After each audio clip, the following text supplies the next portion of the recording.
I am 29 and my wife is 27. We discovered that we were expecting our second boy when my wife was 6 months pregnant.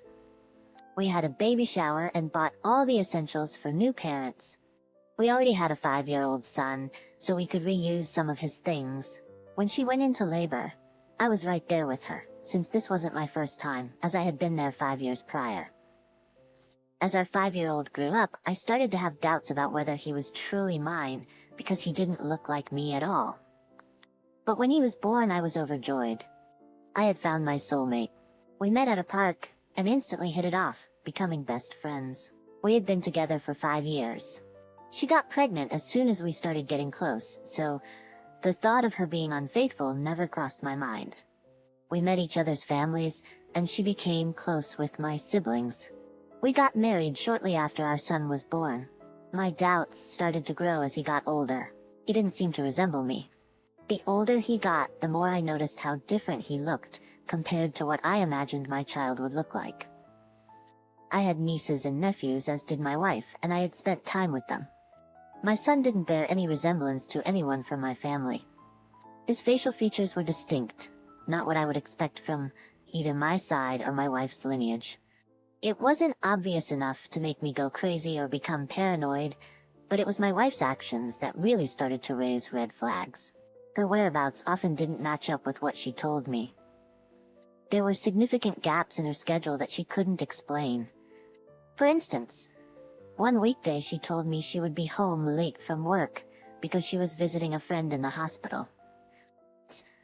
Usually, her work schedule allowed her to take over from the babysitter, but on this occasion, I had to leave work early to relieve the babysitter due to her supposed hospital visit. While I was taking care of the baby, I casually scrolled through Facebook and stumbled upon the profile of the friend she claimed to be visiting.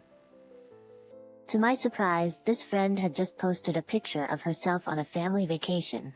When my wife came home, I confronted her about this, and she brushed it off, saying it was an old photo. Her reaction made me suspicious that she was lying, so I decided to dig a little deeper and reached out to the friend.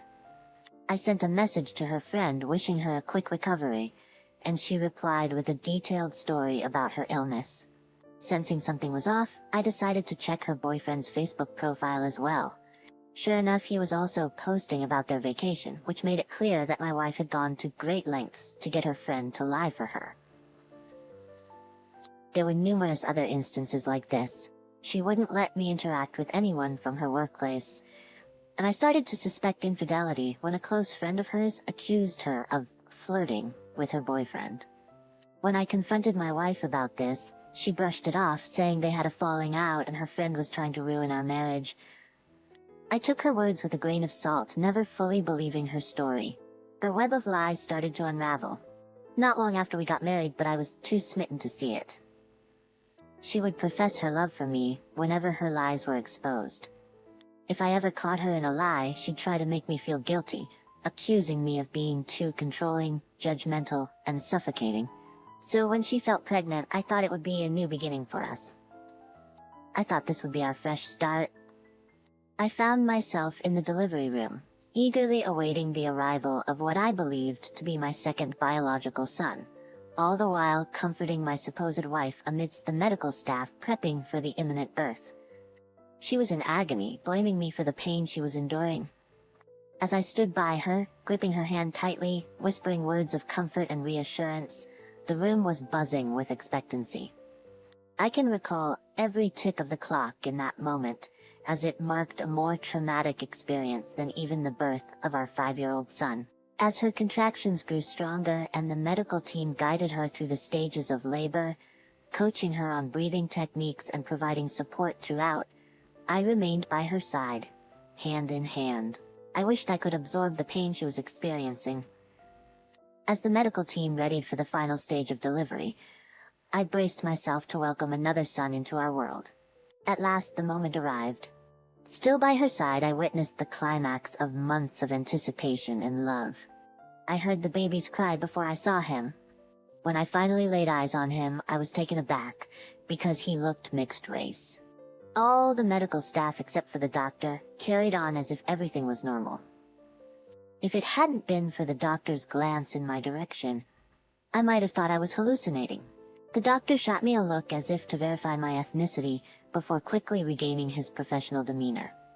The baby's racial background was unmistakably different. In that moment, I felt as if my spirit had left my body frozen in place, while everyone else acted as if my wife had just given birth to a mixed-race baby. I could feel her fingers tightening around my hand as my world seemed to collapse around me. It wasn't until the medical team had left the room that I was able to regain my composure. I wanted to confront her right then and there, but she was too exhausted and drifting off to sleep. I left the hospital and never returned. Her family assisted her and the baby back home, as I refused to lend a hand and had no intention of sticking around to sign the birth certificate. Now her family views me as the villain, conveniently overlooking the fact that she was the one who had been unfaithful. Shortly after, I had a DNA test done on my 5-year-old son. The day those test results arrived was the day I filed for separation from my sham of a marriage. She was still recuperating from childbirth when I served her the divorce papers.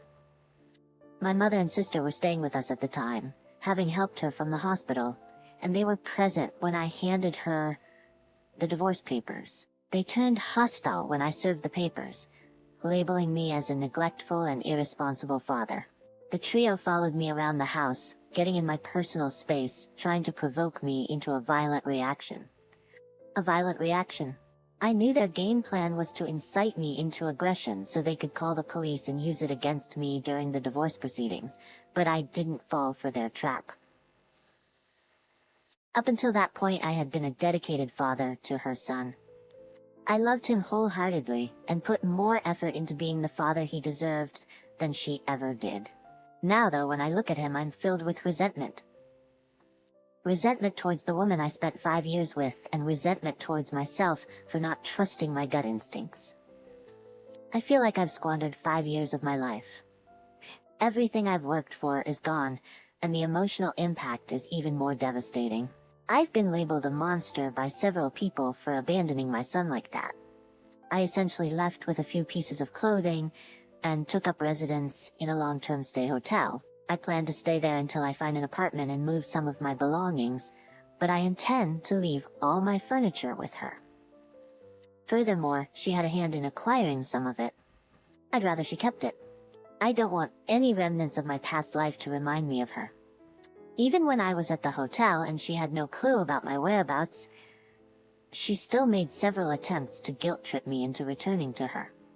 She would have our 5-year-old son call me at odd hours of the night, crying and pleading for his dad to come back home, employing all sorts of manipulative strategies to torment me as if she hadn't done enough already.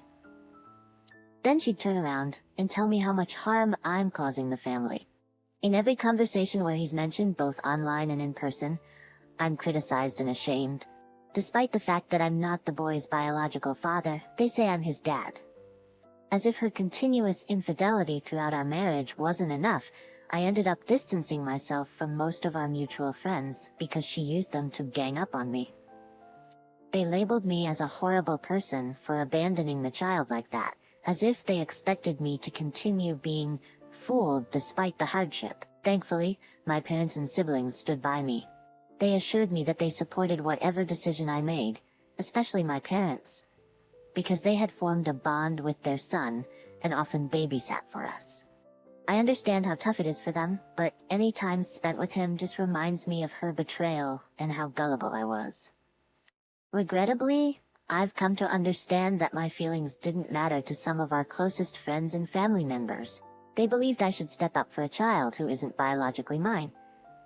I get it. The boy is innocent, but so am I. The blame rests with his mother, but no one seems to be holding her responsible. All they focus on is how I'm leaving a son, despite DNA evidence proving he's not mine. I understand that the man he's known as his father his entire life just up and left, yet I'm expected to just swallow it and act like everything's okay. Some friends and family tried to guilt-trip me, suggesting that I never truly loved him or was always looking for an escape route.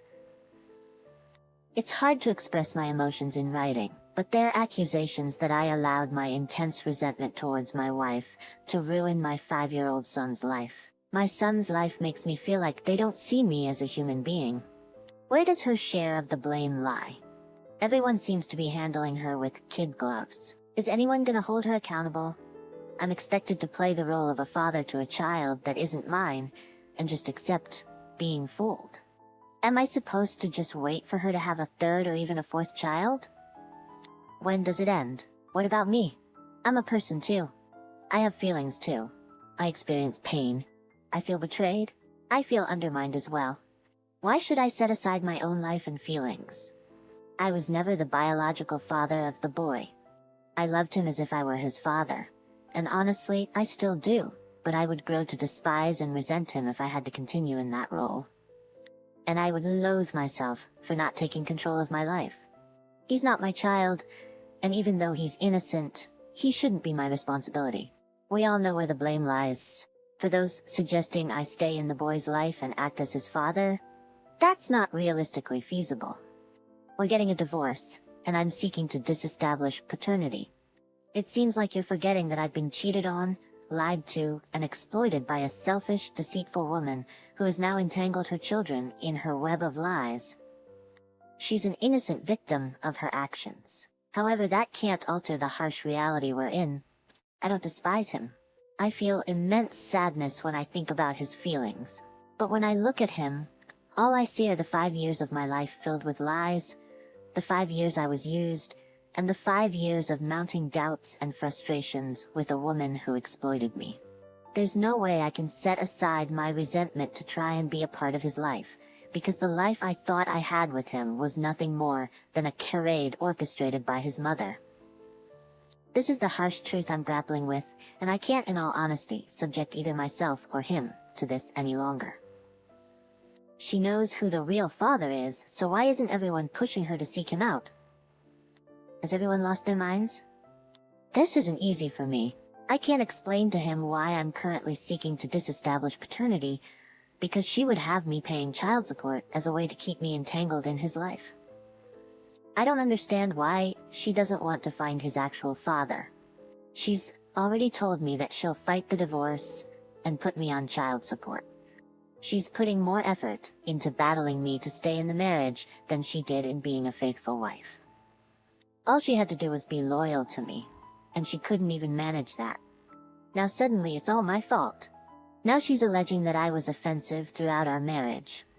I told her that if I was indeed offensive, then she should do everything in her power to keep her children away from me. But no, she insists that I remain a part of his life. My attorney assures me that I stand a good chance of avoiding child support, as he's handled similar cases in our state. But there's always the risk that things might not go in my favor. Honestly, my main worry isn't about the money. If it were, I'd willingly pay because I still have love for him. But I don't want his mother to weaponize him against me. It's time for me to move forward and begin anew. I've made a massive error, and the time and emotional distress I've experienced are things I can never reclaim. Now for the top comments. Now that's a pretty heartbreaking experience. My heart goes out to you. Paternity fraud is alarmingly frequent, and most states and countries are shifting towards prioritizing the child's welfare over the rights of the legal father, thereby fostering more paternity fraud. The well-being of the man is not a concern for the state, and this disregard for men's welfare is contributing to a high rate of self-harm, as men are seen as disposable by the state. They are often seen as nothing more than tax contributors and soldiers. That's a dystopian society that expects men to accept being deceived. No man should be forced to raise a child that isn't his. Just as the wife had the choice to be unfaithful, the husband should have the choice to leave if the child isn't his. Thank you for taking the time to listen to today's story. If you enjoyed these stories, please feel free to like and subscribe to the channel. Take care.